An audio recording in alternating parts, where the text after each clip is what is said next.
চিকিৎসকরা যদি কোনোভাবে আক্রান্ত হন তার দায় তৃণমূল বিধায়ক হুমায়ুন কবিরকে নিতে হবে একথা জানিয়ে মুর্শিদাবাদের জেলার শাসক পুলিশ সুপার এবং সিএমওএইচকে চিঠি দিয়েছে আইএম এর বহরমপুর শাখা। ভরতপুরের তৃণমূল বিধায়ক হুমায়ুন কবিরের বক্তব্যের তীব্র প্রতিবাদ জানিয়ে আইএম এর রাজ্য সহ সম্পাদক রঞ্জন ভট্টাচার্য জানিয়েছেন ভরতপুরের তৃণমূল বিধায়ক চিকিৎসকদের হুমকি দিয়েছেন। তার প্রতিবাদ জানিয়ে মুর্শিদাবাদের জেলার শাসক পুলিশ সুপার সিএমওএইচকে ডেপুটেশন জমা দেওয়া হয়েছে। একই সঙ্গে তারা চিকিৎসকদের নিরাপত্তার দাবি জানিয়েছেন। ডাক্তারদের ঘেরাওয়ের হুঁশিয়ারি দিয়েছিলেন ভরতপুরের তৃণমূল বিধায়ক হুমায়ুন কবির।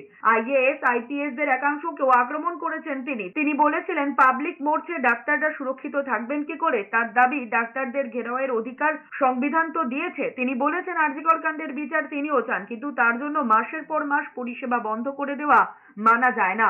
দিনে দুপুরে যেভাবে চিকিৎসকদের থ্রেটনিং করা হচ্ছে, মুর্শিদাবাদের ভরতপুরের বিধায়ক যে কথা বলেছেন তাতে আমরা ভীষণভাবে তার তীব্র নিন্দা করছি।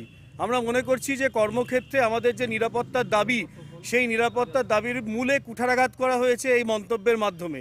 ভরতপুরের বিধায়ক যেরকম মন্তব্য করছে তা থেকে আমরা আতঙ্কিত, কিভাবে আমরা সুপ্রিম কোর্টের আদেশ মানব।